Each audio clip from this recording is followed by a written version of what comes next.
우리 다 같이 찬양하면서 또 예배 자리로 함께 나가겠습니다. 다 같이 함께 찬양하겠습니다.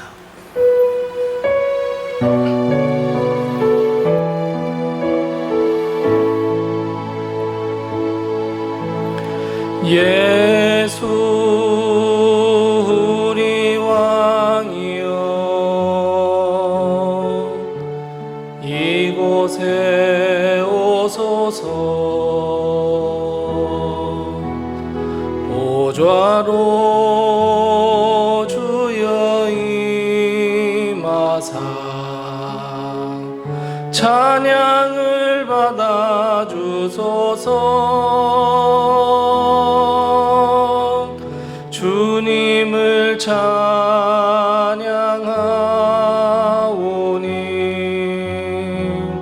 주님을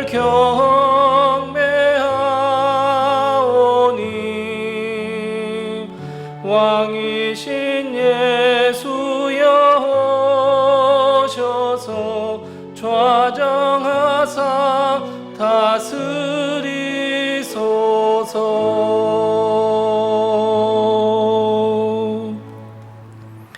하나님이 이르시되 그가 나를 사랑한즉 내가 그를 건지리라. 그가 내 이름을 안즉 내가 그를 높이리라. 그가 내게 간구하리니 내가 그에게 응답하리라.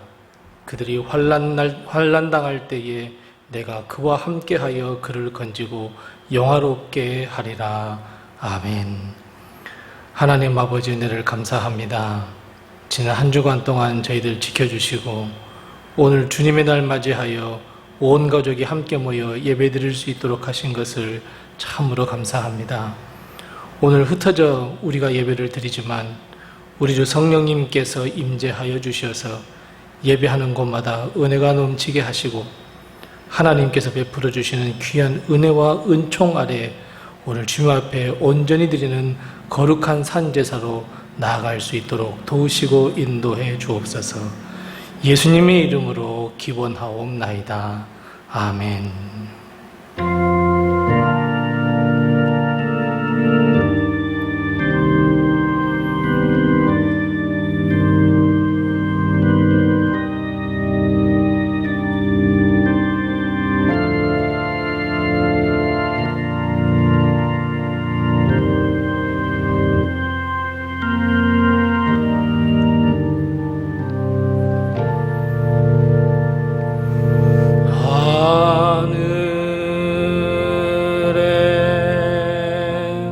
계신 아버지 이름 거룩하사 주님 나라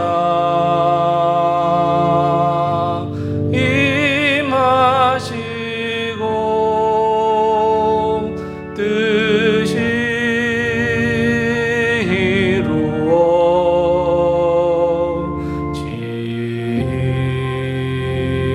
이루어지이다.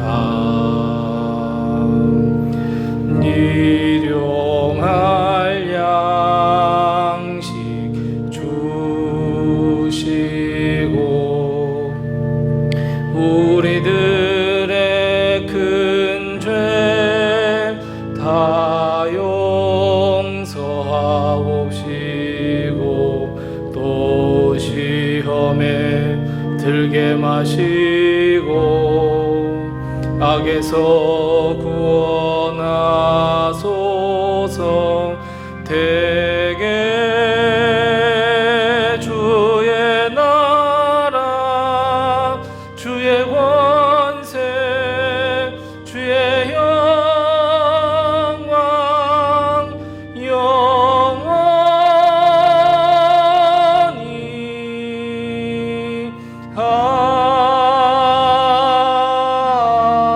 아멘.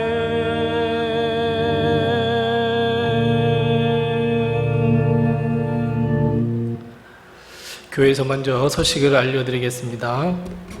코로나 바이러스로 인해서 우리가 함께 지금 영상 예배로 드립니다. 이 안타까운 현실을 또 하나님께서 우리의 기도를 응답하시고 또 도우셔서 하루속히 우리가 함께 모여서 예배 드릴 수 있고 또 성도 간의 교제가 또 일어날 수 있도록 함께 기도해 주시기 바랍니다.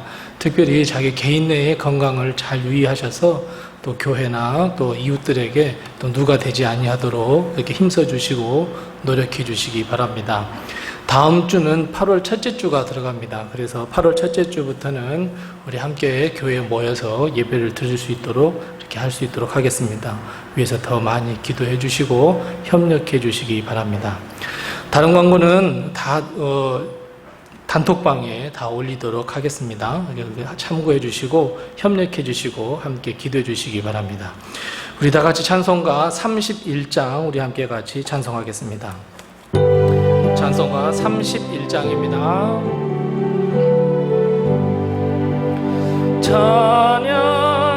찬양하라 복되신 구세주 예수 백성들아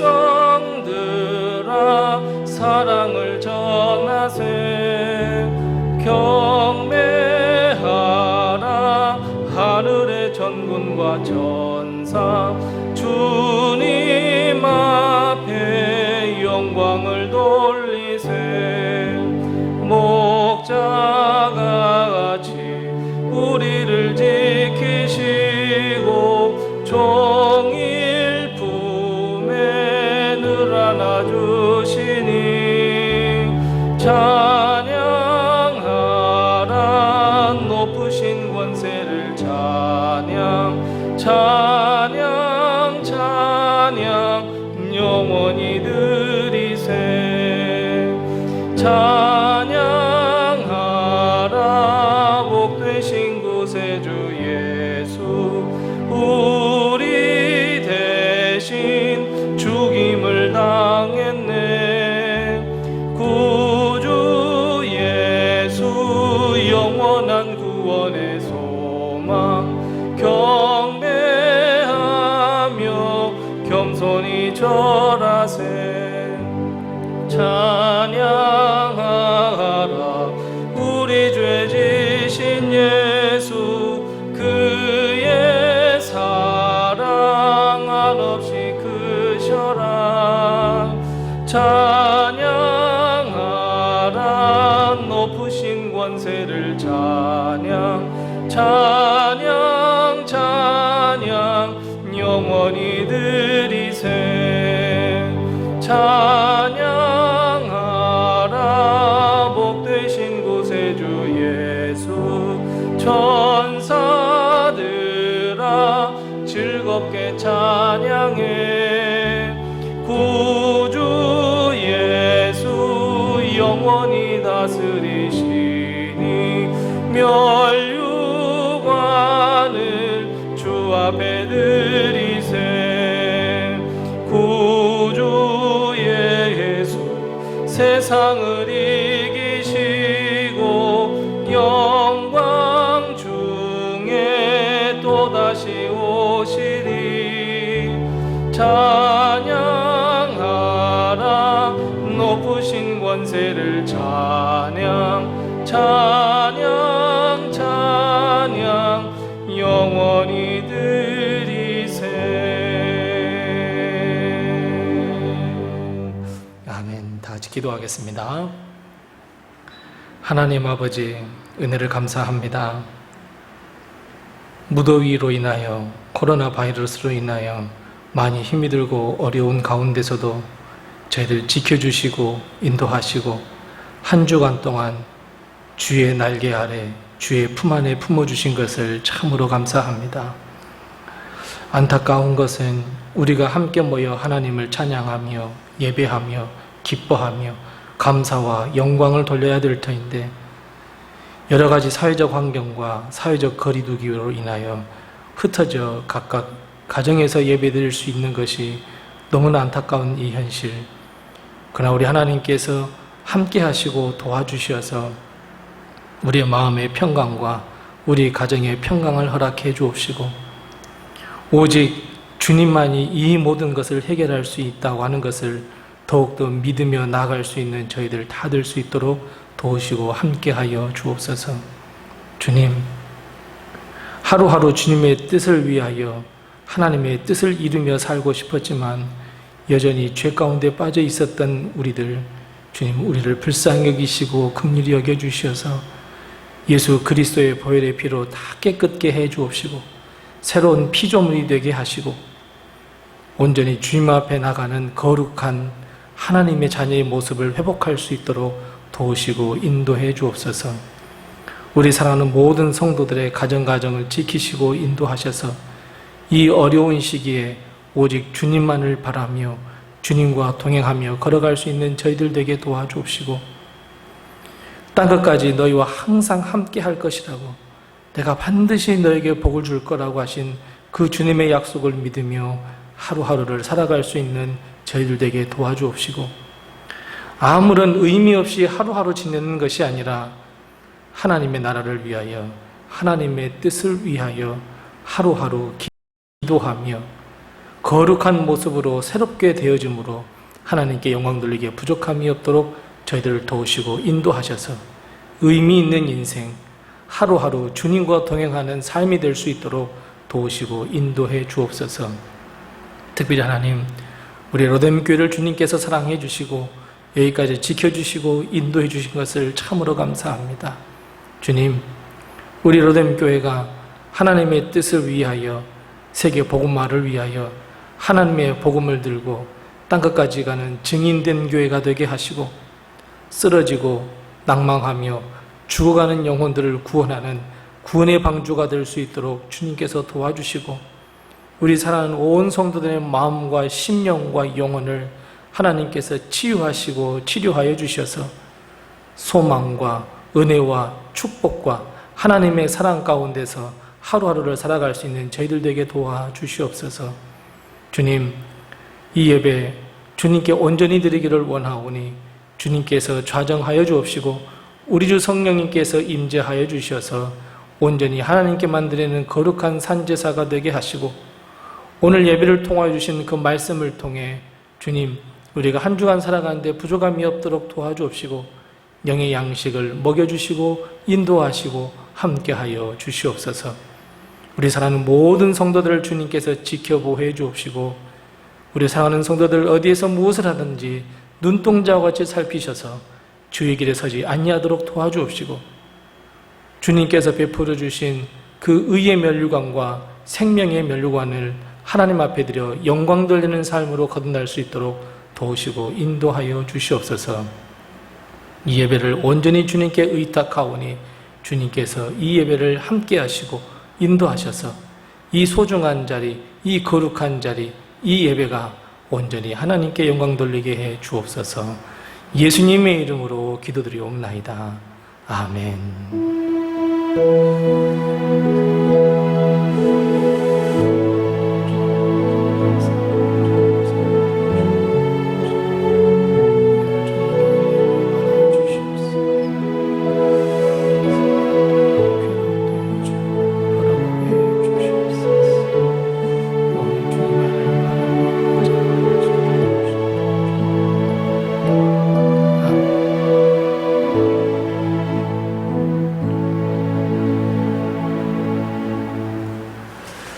오늘 이 시간 하나님께서 우리에게 주시는 말씀은 신약성경 베드로후서 1장 12절 말씀부터 18절 말씀입니다. 신약성경 385면에 있는 베드로후서 1장 12절 말씀부터 18절 말씀입니다. 신약 385면에 있습니다.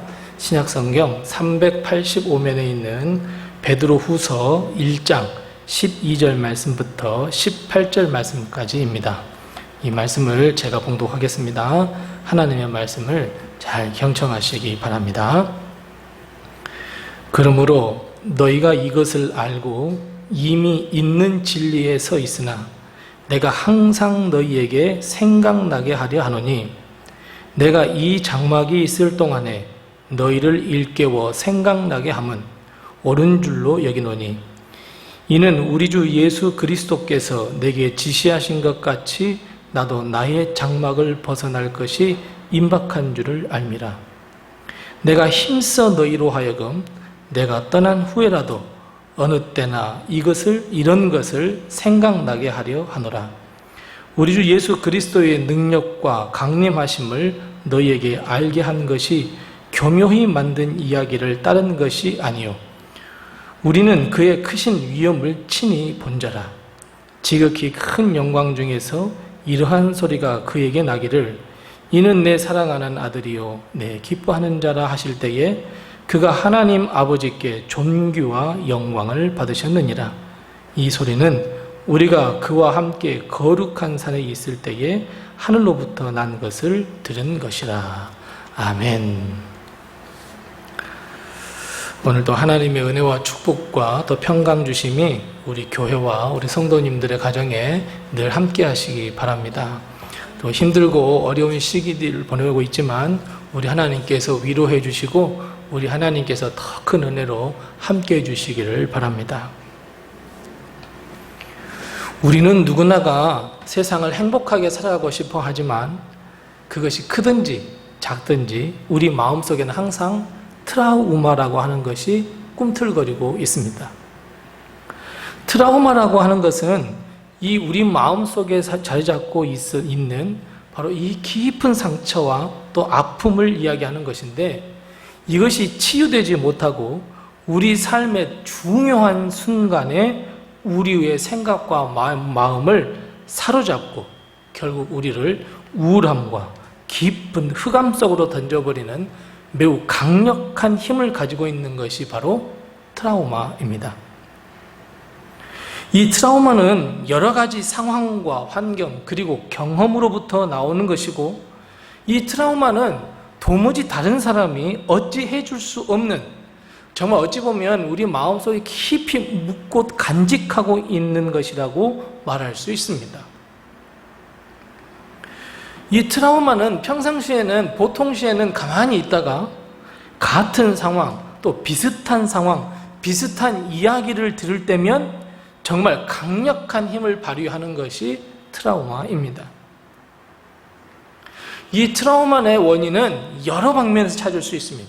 폭력, 억압 뿐만 아니라 내가 사고를 당했든지 건강의 문제라든지 또는 죄책감이라든지 또는 재물 또는 많은 사람들과 관계 이렇게 수많은 영역에서 트라우마가 발생되고 형성되고 우리 마음속에 깊은 곳에 자리를 잡습니다.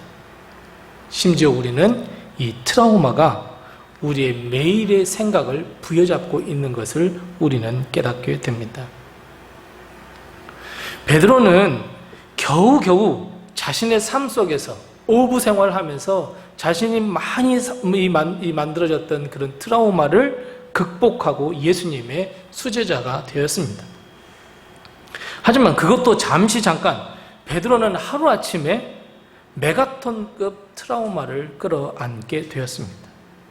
우리가 잘 아시는 듯이 예수님을 3번이나 부인했습니다. 심지어 예수님께서 3번 네가 부인할 거야 라고 가르쳐 주셨습니다. 더 나아가서 예수님을 부인할 때 어떻게 했다고요? 그래요. 지난번에 말씀드렸던 것처럼 예수님을 예수님이라 하지 않고 이 사람이라고 하면서 온갖 손가락질하고 저주하며 부인해버렸습니다. 베드로의 꿈과 희망은 완전히 산산이 깨어졌습니다. 부서졌습니다. 뿐만 아니라 그 사건, 예수님을 부인했던 사건, 아니 예수님께서 그 등을 보이셨던 그 모습, 그 장면이 아마 베드로의 마음속에는 깊은 곳에 자리 잡고 아주 메가톤급 트라우마로 자리 잡고 있게 되었습니다. 더 이상 예수님의 제자라고 말할 수도 없었습니다. 결국 베드로가 선택한 것은 물고기 잡겠다는 옛날의 삶, 상처가 많은 삶, 걱정이 많은 삶, 두려움이 많은 삶으로 돌아가 버렸습니다.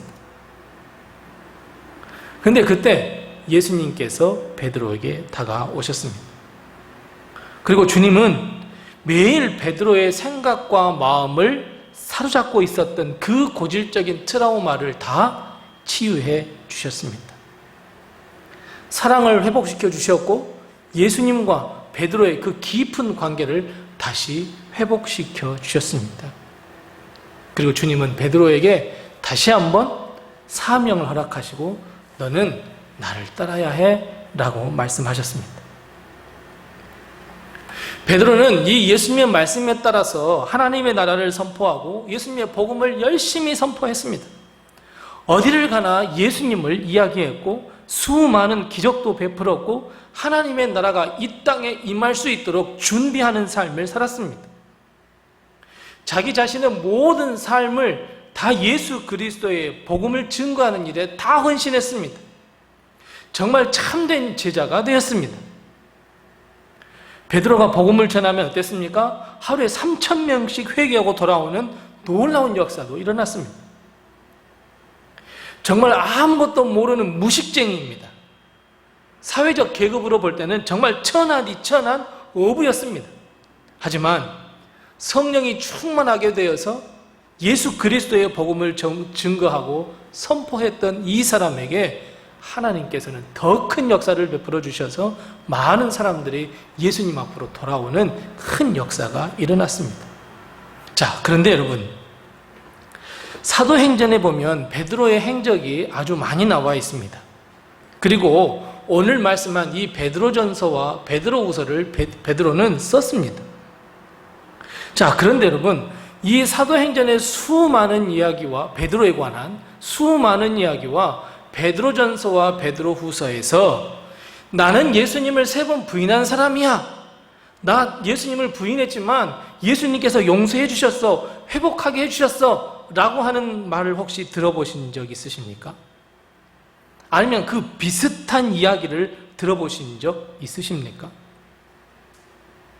사실 베드로의 인생에 있어서, 아니 베드로의 사역에 있어서 예수님을 부인했다가 회복된 사건, 모든 것을 회개하고 내가 너를 정말 나를 사랑하느냐, 이 사람들보다 더 사랑하느냐, 주님 그러신 줄 주님이 아시지 않습니까? 여러분, 이 사건은 베드로에게 있어서 잊을 수 없는 사건입니다. 베드로를 항상 따라다니는 꼬리표와도 같은 것이고 어찌 보면 끔찍한 트라우마입니다. 그렇다면 베드로는 사도행전에서 일어난 그 수많은 사건들, 심지어 복음을 증거할 때라든지 아니면 베드로 전서와 베드로 후서를 쓸 때라든지 이 이야기, 자신이 회복하게 된 그 경험의 이야기를 할 수 있습니다. 심지어 수많은 죄인들 앞에서 나도 이런 죄를 지었는데, 예수님을 부인한 죄를 지었는데 예수님께서 회복시켜 주셨다고, 용서해 주셨다고 한 번쯤이나 말할 법한데 베드로는 전혀 한번 언급하지 않습니다. 이런 예수님의 사랑을 경험하라고, 이런 예수님의 용서를 경험하라고, 이런 예수님의 은혜를 경험해 보라고 말할 법도 한데 베드로는 설교를 하든 개인적으로 이야기를 하든 서신을 쓰든 단 한 번도 예수님을 3번 부인했다가 회복된 사건을 기록하지 않고 있습니다. 대신 베드로는 오늘 본문 말씀 17절과 18절 말씀을 이야기해주고 있습니다. 17절과 18절 말씀을 한마디로 이야기하면 여러분 어떤 사건입니까? 그렇습니다. 변화산의 사건입니다. 하루는 예수님께서 자기가 더 사랑하셨던 제자 베드로와 요한과 야고보를 데리고 따로 산에 오르셨습니다. 그때 주님은 세 제자가 보는 앞에서 변화하셨습니다. 영화로운 모습으로 변화하셨습니다. 그리고 음성이 하늘로부터 들렸습니다. 이는 내 사랑하는 아들이요 내 기뻐하는 자라. 이 변화산의 사건, 이 변화산에서 변화하신 그 예수님의 모습을 베드로는 이야기하고 있습니다. 심지어 이 변화산의 사건을 이야기하기 전에 베드로는 12절 말씀에 이렇게 이야기하고 있죠. 어떻게 해요? 내가 항상 너희에게 이것에 관한 생각을 나게 했으면 참 좋겠다라고 이야기합니다. 13절에는 뭐라고 이야기했습니까? 내가 이 장막에 있을 동안에, 즉 육신을 입고 살아있는 동안에 너희를 일깨워야 할 생각, 일깨워야 하는 것이 옳은 것, 이 변화산의 사건을 생각나게 하는 것, 이것을 옳게 여긴다고 이야기하고 있습니다. 또 15절 말씀은 뭐라고 말씀하고 있습니까? 내가 죽어 이 세상을 떠난 후에라도 너희들이 어느 때나 언제든지 이 생각을 생각나게 하려 하노라라고 이야기하고 있습니다. 무슨 이야기입니까? 이 세상을 살아가는 우리가 아주 나쁜 트라우마에 사로잡혀 살면서 매일 그 트라우마를 극복하기 위해서 늘 노력하고 늘 치유하기를 바라는 우리의 인생과 우리의 생각 속에서 우리의 트라우마 대신에 어때요? 항상 언제나 매일 날마다 변화산에서 변화하셨던 주님의 영광과 하나님이 예수님을 사랑하는 아들로 내 기뻐하는 자라고 말씀하시면서 그 영광스러운 모습으로 변하게 하셨던 이 사건을 매일 생각나도록 해야 한다고 오늘 베드로는 이야기합니다.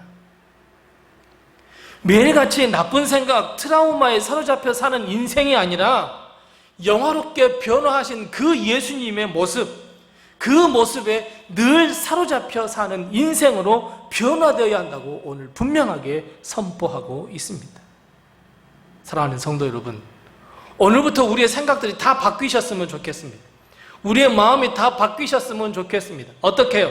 늘 트라우마, 아픔, 걱정, 두려움, 근심, 죄책감, 이 생각에 사로잡혀 사는 것이 아니라 변화산에서 변화하셨던 예수님의 그 영광스러운 모습, 그 영광스러운 모습에 늘 항상 매일 시시때때로 그 생각에 붙잡혀 사는 인생이 되시기 바랍니다.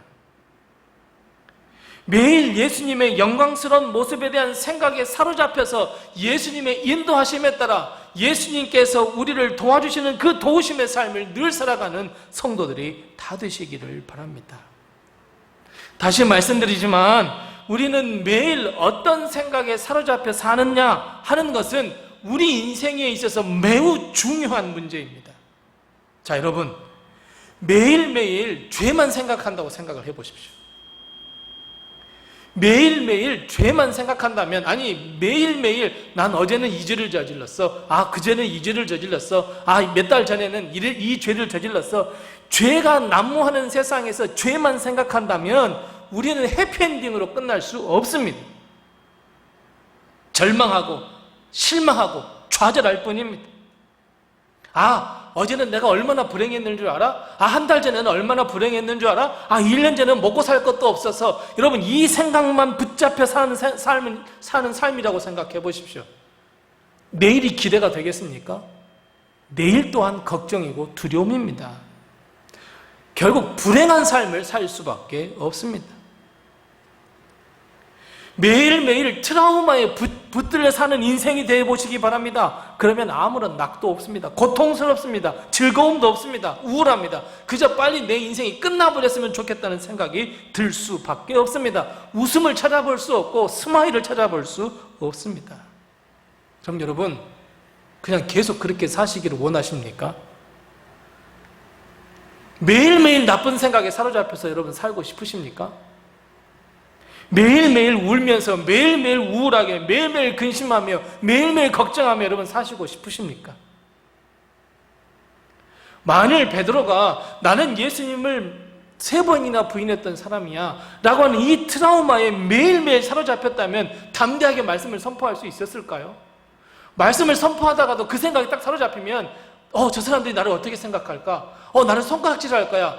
담대하게 말씀을 선포할 수 있었을까요? 3,000명이 회개하며 하나님의 놀라운 역사와 기적을 여러분 베풀 수 있었을까요? 보세요. 예수님을 만나서 회복하지 못한 베드로는 결국 선택한 것이 뭐였습니까? 옛날의 삶입니다. 소망도 없었습니다. 심지어 사람들을 선동했습니다. 물고기 잡으러 가자고. 소망도 행복도 없는, 그냥 오늘 하루 살면 그냥 하루 사나 보다 하는 인생으로 돌아가 버렸습니다. 아무런 의미 없는 인생, 우울한 인생으로 전락해버리고 맙니다. 그런데 베드로가 주님을 만나서 회복했습니다. 너 나 사랑하니? 예수님, 저 사랑합니다. 그래, 너는 나를 따라오너라. 그 주님의 음성을 듣는 순간 회복되고 트라우마를 치유받았습니다. 예수님을 3번 부인한 것 잊어버렸습니다. 베드로는 항상 매일 똑같이 예수님께서 변호하신 그 모습에 사로잡혀 사는 인생이 되었습니다. 그래, 예수님께서 내일 오실 거야. 예수님께서 반드시 다시 오실 거야. 그 예수님을 만나고 싶어. 영광스럽게 변화한 그 모습, 하나님께서 그래, 이는 내 기뻐하는 이고 기뻐하는 자고 내 사랑하는 아들이야. 그래, 그 음성. 얼마나 베드로는 가슴 벅찬 삶을 살았겠습니까? 얼마나 하나님의 그 역사를 드러내고 많은 열매를 맺으며 하나님께 영광 돌리는 삶을 살고 싶지 않았겠습니까? 우리도 그렇게 돼야 됩니다. 더 이상 죄가 우리의 생각을 사로잡지 못하도록 해야 합니다. 더 이상 아픔과 슬픔, 우리의 나쁜 기억들, 죄책감이 나를 사로잡지 않도록 우리는 해야 합니다. 베드로처럼 주님을 만나시기 바랍니다. 주님을 만나셔서 내가 나를 사랑하느냐? 주님, 내가 주님을 정말 사랑합니다. 이 고백을 하시기 바랍니다. 주님을 만날 때 우리는 더 이상 나쁜 생각, 우울한 생각, 죄된 생각이 우리를 사로잡지 못하도록 우리는 예수의 이름으로 물리쳐 승리해야 합니다. 이런 생각들이 우리로 하여금 불안과 두려움과 걱정과 실망, 나는 삶을 포기하고 싶어 라고 하는 이 생각으로부터 자유로워질 수 있다는 것을 여러분 꼭 기억하시기 바랍니다. 이제 우리는 베드로처럼 늘 변화산에서 변화하신 그 영광스러운 주님의 모습을 기억해내야 합니다. 아니, 이 기억에 우리는 늘 사로잡혀 사는 생각이, 사로잡혀 사는 삶이 되어야 합니다. 변화산에서 변화하신 그 영광의 모습, 그 영광스러운 예수님 상상 한번 해보세요. 얼마나 기쁜지 모릅니다. 이 영광스러운 그 주님의 모습이 늘 우리의 마음과 심령과 영혼에 가득 차는 복된 삶을 사는 우리 성도들이 다 되시기를 바랍니다. 그런데 여러분, 왜 베드로는 예수님의 영화로운 모습을 늘 생각하라고 말씀하고 있을까요? 왜 우리는 영화로운 모습, 그 예수님의 영화로운 모습에 늘 붙잡혀 사는 인생이 되어야 한다고 오늘 이야기하고 있을까요? 십자가에 달리셔서 우리를 용서해 주신 예수님의 모습에 사로잡히면 안 될까요? 아니면 기적을 베풀어 주시는 그 예수님의 모습을 기억하며 살라고 할 수 있지 않겠습니까? 아니면 죽은 자를 살렸거나 아니면 오병이어의 기적을 베푸셨을 때 그 예수님의 모습을 생각하며 살라고 하실 수 있지 않겠습니까? 부활하신 주님, 승천하신 주님, 그 모습을 늘 기억해야 해 라고 말할 수 있지 않을까요? 그런데 왜 베드로는 꼭 집어서 변화산에서의 예수님, 영화로운 모습으로 변화하신 그 예수님의 모습을 기억하며 살라고 여러분 이야기하고 선포하고 있을까요? 14절 말씀, 15절 말씀 보면 베드로는 어떤 상황입니까? 네, 이제 곧 죽임을 당할 것 같다는, 죽음이 임박했다는 것을 직감했습니다. 그리고 성도들에게 유언처럼 이야기하고 있는 것이 오늘 본문의 말씀입니다. 보세요. 이는 우리 주 예수 그리스도께서 내게 지시하신 것 같이, 너 젊었을 때는 내 마음대로 돌아다녔지만 너 늙었을 때는 사람들이 내 팔을 벌리고 나처럼 죽을 거야. 나도 나의 이 장막을 벗어날 것이 임박할 줄 알미라 그랬습니다. 그래서 내가 더욱 힘써서 너희로 하여금 내가 죽어 떠난 후에라도 어때요? 예수님의 변화하신 모습, 그 영화로운 모습에 사로잡힌 인생이 너는 꼭 되어야 해. 매일 항상 언제든지 어느 때에 놓여 있든지 너는 그 모습에 사로잡혀 사는 인생이 되어야 해. 왜 이런 이야기를 했겠습니까? 자, 베드로가 살았던 시절, 베드로가 사역했던 시절은 교회의 첫 시작입니다. 오순절 다락방에 성령이 임하고 나서 이제 교회가 시작이 되었습니다. 교회가 시작하면서 사도들을 중심으로 해서 복음을 선포했습니다. 그런데 복음을 선포한 사도들마저도 깜짝 놀랐습니다. 왜요? 사람들이 몰려오기 시작합니다. 사람들이 예수님을 믿겠다고 몰려오기 시작합니다. 베드로 자신이 많은 사람들 앞에서 우왕좌왕하고 있는 사람들한테 예수 그리스도의 복음을 선포합니다. 예수 그리스도의 십자가를 믿으면 구원받는다고, 회개하고 세례받고 주님 앞에 돌아오라고 말씀하십니다. 예수님을 죽인 것은 바로 우리들이라고, 그 십자가 아래 우리가 모든 것을 다 용서함을 다 빌자고 3,000명이 막 회개합니다. 자기를 통해서 예수님께서 베푸셨던 기적들이 막 일어납니다. 깜짝깜짝 놀랍니다. 모여왔던 성도들은 심지어 날마다 성전에 모이기를 힘쓰고 예배하며 똑같은 말씀을 들었습니다. 이런 놀라움도 잠시 이제 교회에 큰 문제가 생겼습니다. 어떤 문제였어요? 박해가 시작이 됩니다. 복음이 전파되면 전파될수록 박해는 점점 심해져 갑니다. 더군다나 교회 안에는 이제 이단이 나타나기 시작합니다. 박해든 이단이든 공통점이 하나 있습니다. 어떤 공통점입니까? 우리의 믿음을 빼앗아가려는 마귀의 거대한 몸부림이었습니다. 믿음을 끝까지 지켜낸 위인, 신앙의 위인, 기도의 사람, 말씀의 사람도 많았지만 반면에 박해와 이단 때문에 사람들의 믿음과 소망이 흔들리기 시작합니다. 점점 사람들은 그 박해 앞에 무릎을 꿇기 시작합니다. 예수님을 믿어도 아무런 소망이 없어요. 예수님을 믿어도 삶의 변화가 없어요. 이렇게 고백하는 사람들이 늘기 시작합니다. 그런 사람들에게 베드로는 변화하신 주님, 정말 말로 형용할 수 없는 영원한 모습으로 변화하신 주님, 그 주님의 모습을 생각나게 해야 되겠다. 그 주님의 변화하신 그 모습을 다른 모든 사람들의 마음에 심어줘야 되겠다. 이렇게 이야기합니다. 그렇게 마음 먹습니다. 그렇게 결단합니다. 16절 말씀에는 어떻게 말씀하고 있습니까? 여러분, 예수님께서 변화하신 모습, 예수님께서 이 세상에 분명히 다시 오실 것이야 라고 하는 이 말, 그 예수님의 모든 행적은 어떻다고요? 교묘하게 만들어낸 이야기가 아니며 친히 내가 본 것이라고 선포합니다.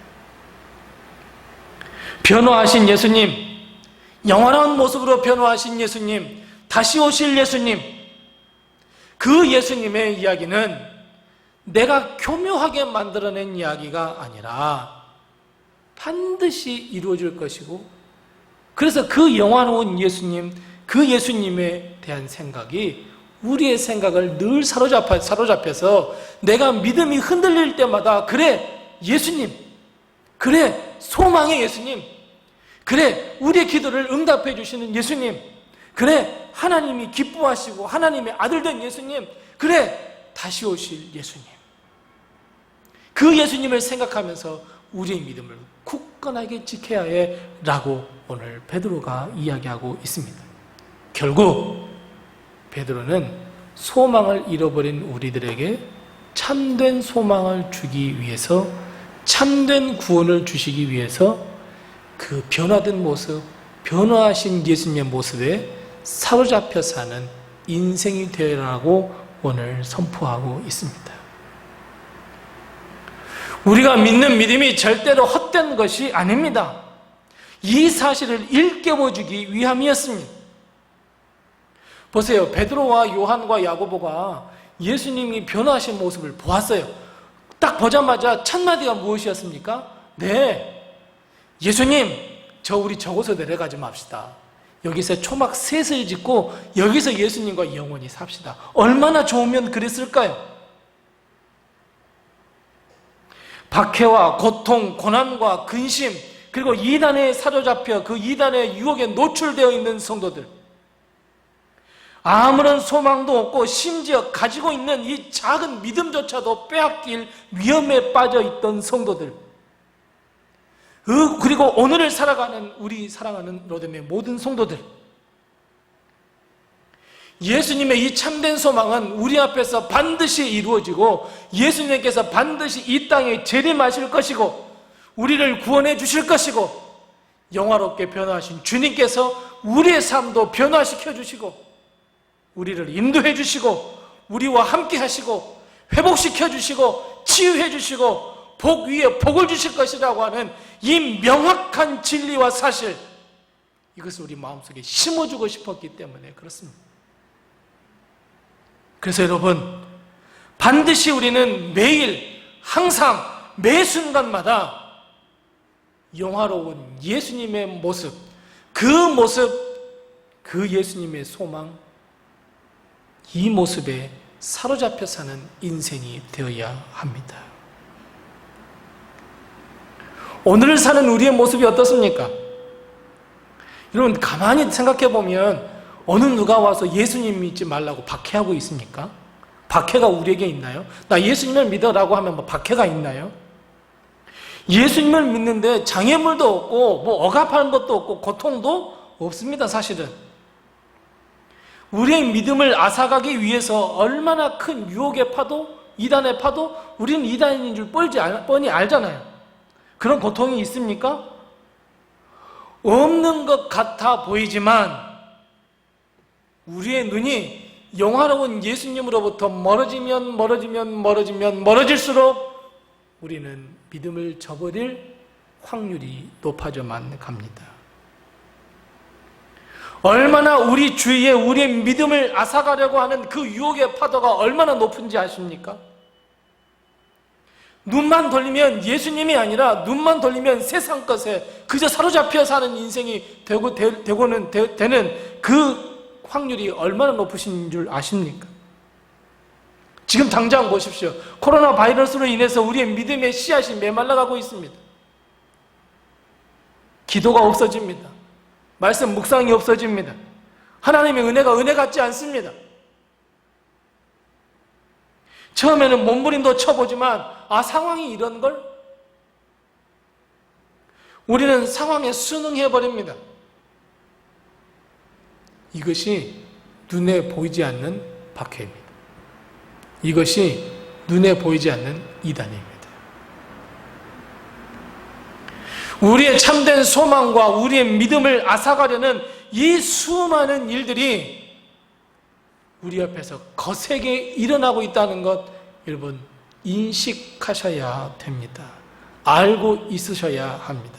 그렇지 않으면 우리는 부지불식간에 우리는 죽음의 길로 걸어가고 있는 우리 자신의 모습을 발견할 수밖에 없습니다.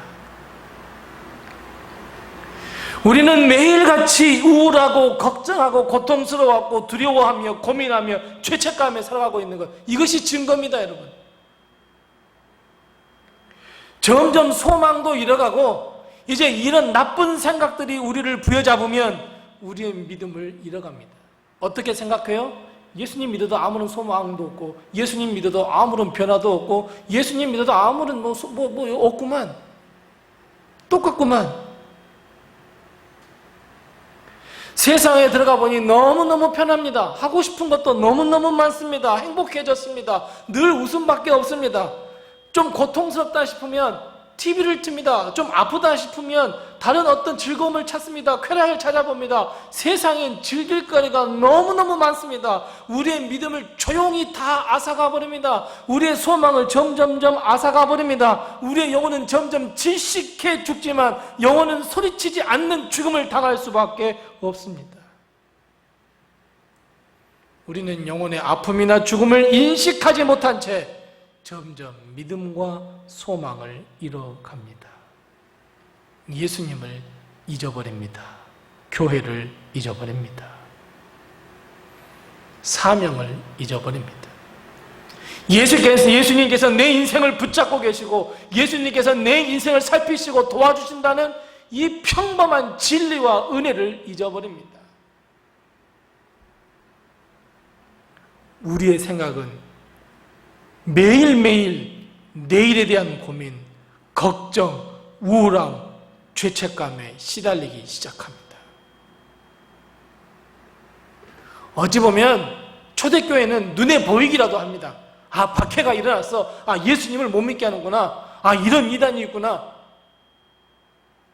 하지만 사탄과 마귀는 더 강력하게 눈에 보이지 않을 만큼, 아니 우리가 인식하지 못할 만큼 큰 박해, 우리의 믿음을 앗아가려고 우리에게 나쁜 생각을 집어넣어주고 예수님을 바라볼 때마다 실망하도록 안겨버립니다. 여러분, 얼마나 많은 사람들이 유혹에 넘어가신 줄 아십니까? 베드로는 이걸 알고 있었습니다. 그래서 베드로는 그럴 때일수록 영화로운 주님을 꼭 생각해야 돼. 나중에 예수님께서 이 땅에 오시면 우리도 그 모습으로 변화할 거거든. 사랑하는 성도 여러분, 매일처럼 그 영화로운 예수님의 모습에 사로잡혀 사는 인생으로 변화하신다면 우리는 늘 다른 사람이 느낄 수도 없고 세상이 줄 수도 없는 평안과 위로와 그 은혜와 축복을 누릴 수 있다는 것을 여러분 꼭 기억하셔야 합니다. 내가 하나님을 찬양하며 예수 그리스도께 영광을 돌리는 인생으로 변화하는 그 변화된 인생을 살 수 있다는 것을 여러분 꼭 기억하시기 바랍니다. 주님은 우리에게 약속하셨습니다. 우리는 까마득히 잊어버립니다. 하지만 주님은 늘 언제나 우리의 귓전에서 뭐라고 말씀하십니까? 세상 끝날까지 항상 너와 함께 할게. 내가 기도하면 내가 응답해 줄게. 무엇이든지 내 이름으로 구하면 다 응답해 줄게.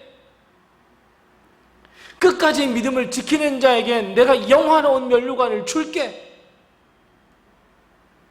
사랑하는 성도 여러분, 세상의 눈과 귀와 마음을 여시지 마시고 우리를 유혹하는 그 유혹의 소리에 귀를 기울이지 마시고 오늘 베드로가 고백하고 있는 것처럼 하늘로부터 나는 그 소리와 음성, 변화된 예수님의 모습을 보고 들으시기 바랍니다.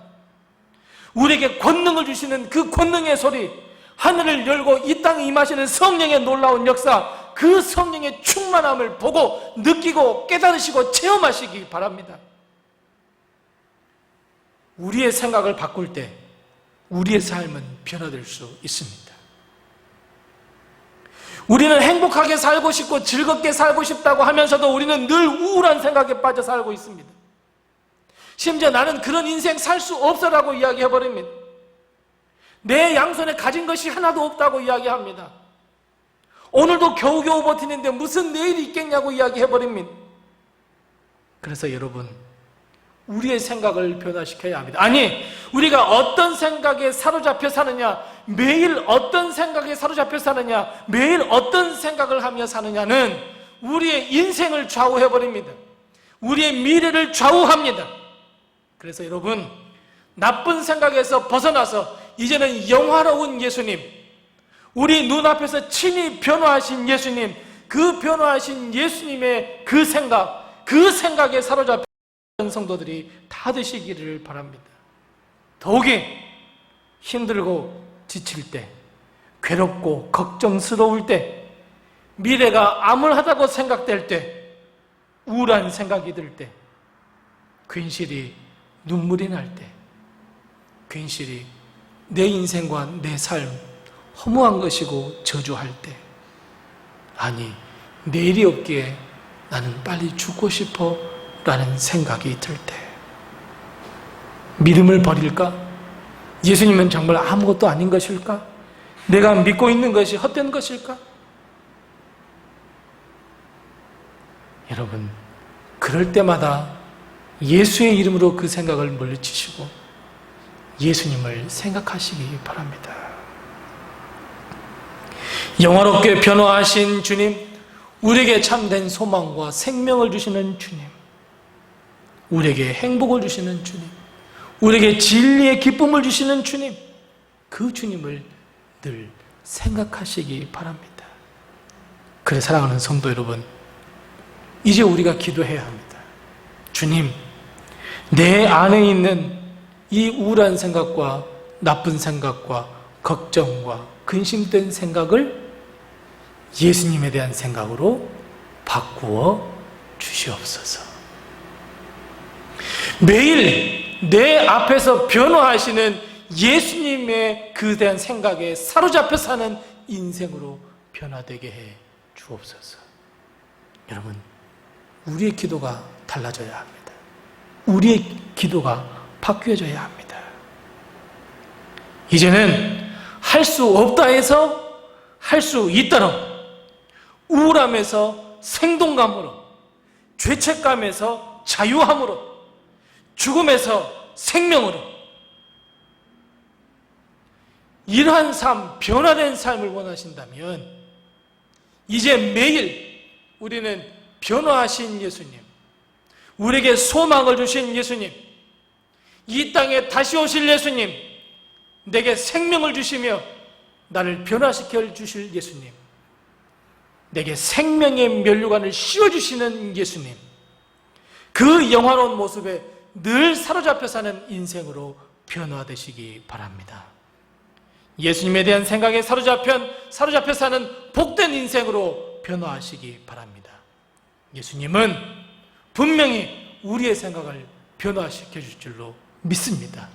복된 삶으로 변화시켜 주실 줄 믿습니다. 참된 소망이 있는 삶으로 변화시켜 줄 줄 믿습니다.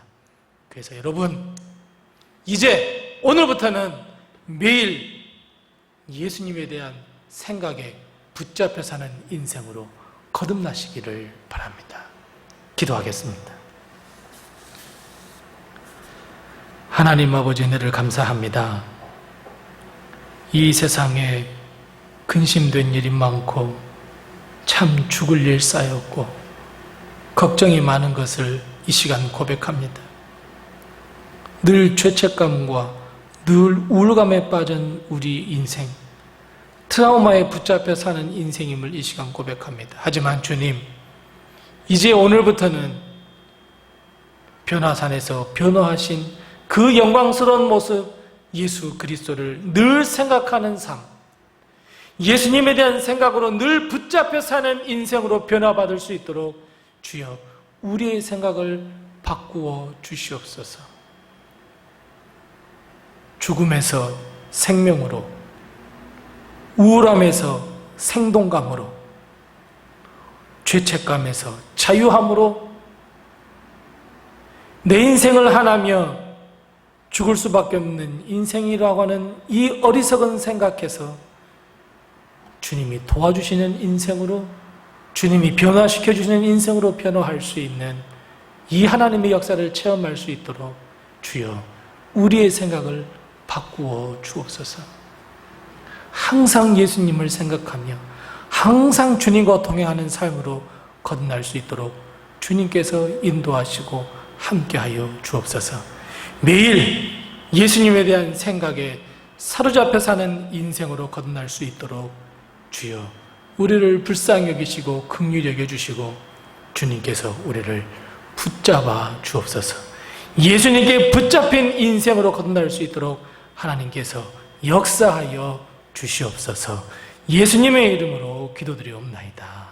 아멘.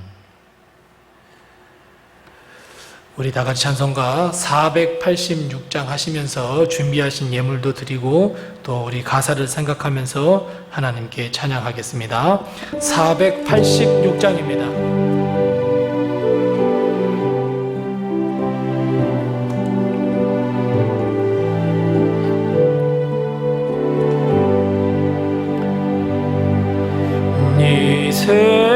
세상에 근심된 일이 많고 참 평안을 몰랐구나.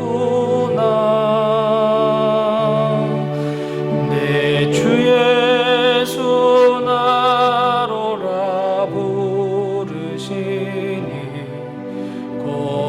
평안히 쉬리로다. 주 예수의 구원의 은혜로다. 참 기쁘고 즐겁구나. 그 은혜를 영원히 누리겠네. 곧 평안히 쉬리로다.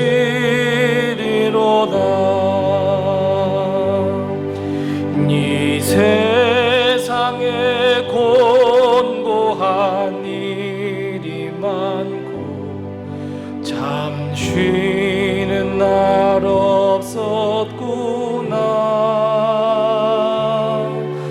내 주 예수 날 사랑하시오니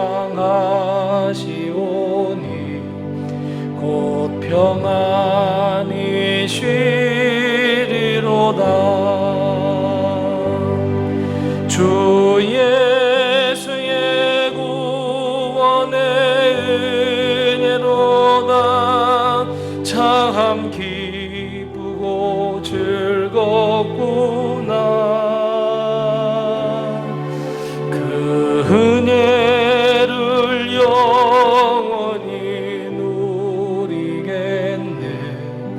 곧 평안히 쉬리로다. 이 세상에 죄악된 일이 많고 참 죽을 일 쌓였구나.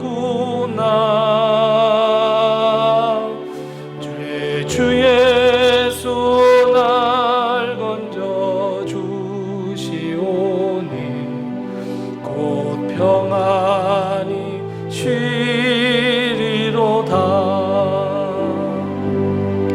주 예수의 구원의 은혜로다. 참 기쁘고 즐겁구나. 그 은혜를 영원히 누리겠네. 곧 평안히 쉬리로다.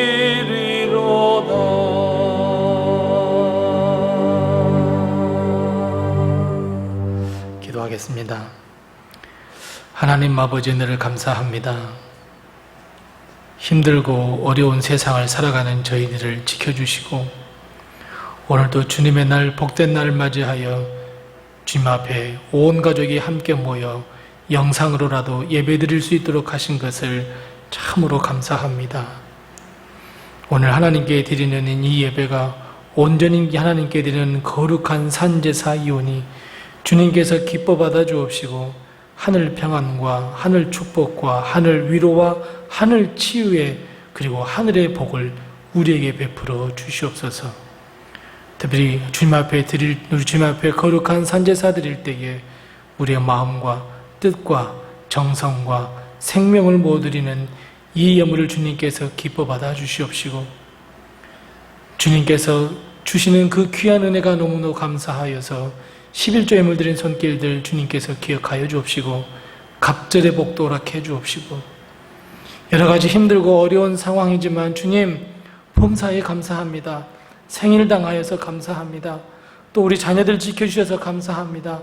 여러 가지 우리의 삶 속에서 주님께서 베풀어 주시는 은혜에 감사합니다. 감사하는 그 고백의 예물로 감사 예물 드린 손길들 주님께서 기억하여 주셔서 더 감사가 넘쳐나는 우리의 삶, 풍성한 삶을 살기에 부족함이 없도록 주님께서 도와주시옵소서.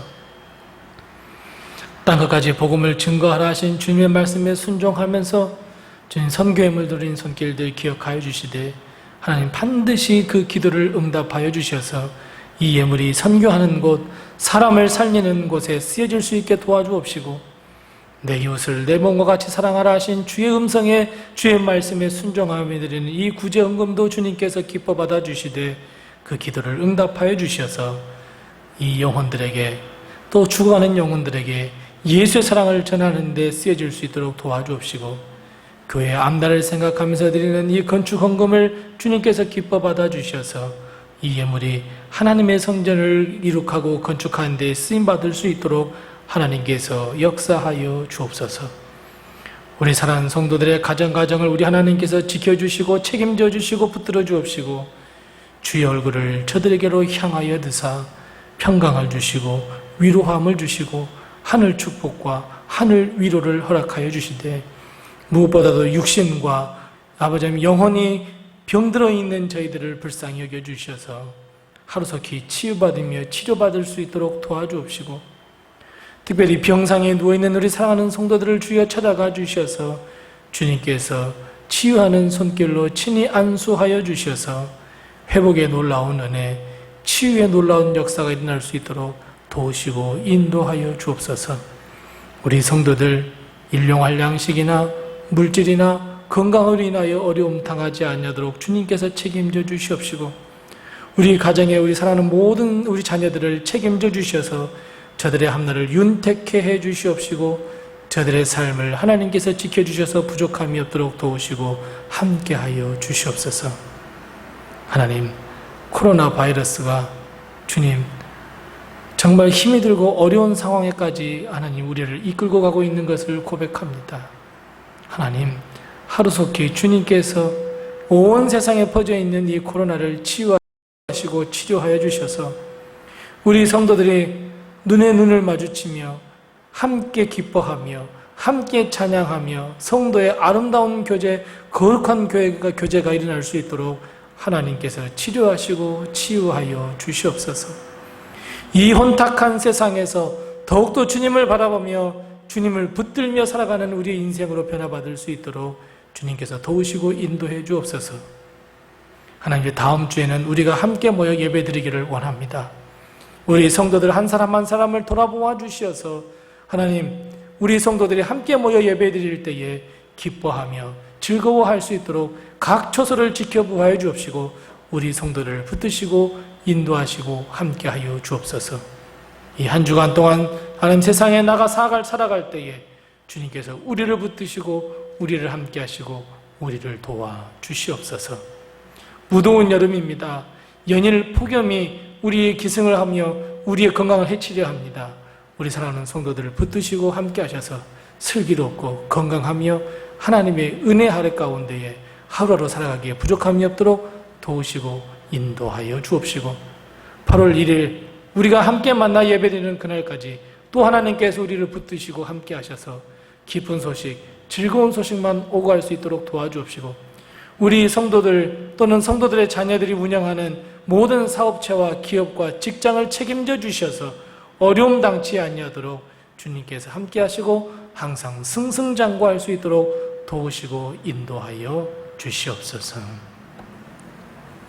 지금은 우리 주 예수 그리스도의 은혜와 하나님 아버지의 극진하신 사랑과 성령님의 감화 감동하시고 교통하시고 충만케 하시고 형통케 하시는 귀한 은혜가 매일매일 영화로운 예수님의 모습에 사로잡혀 사는 인생으로 거듭나기를 생각하며 기도하며 결단하는 우리 사랑하는 모든 성도들 머리머리 위와 성도들의 가정과 자녀들과 사업과 직장 위와 주의 핏값으로 세워주신 우리 로뎀 교회와 이 나라 이 민족 이 백성 그리고 온 세계에 퍼져 있는 모든 선교지 위에 영원토록 함께하옵시기를 간절히 축원하옵나이다. 아멘.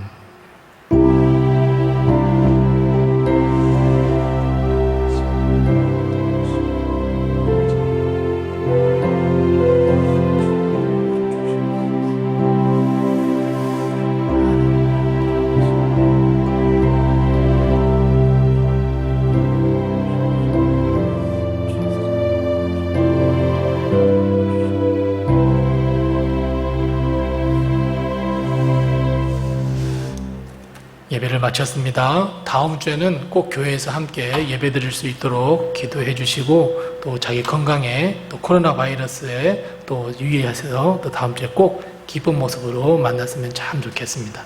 한 주간 동안도 주의 은혜로 늘 승리하시기 바랍니다.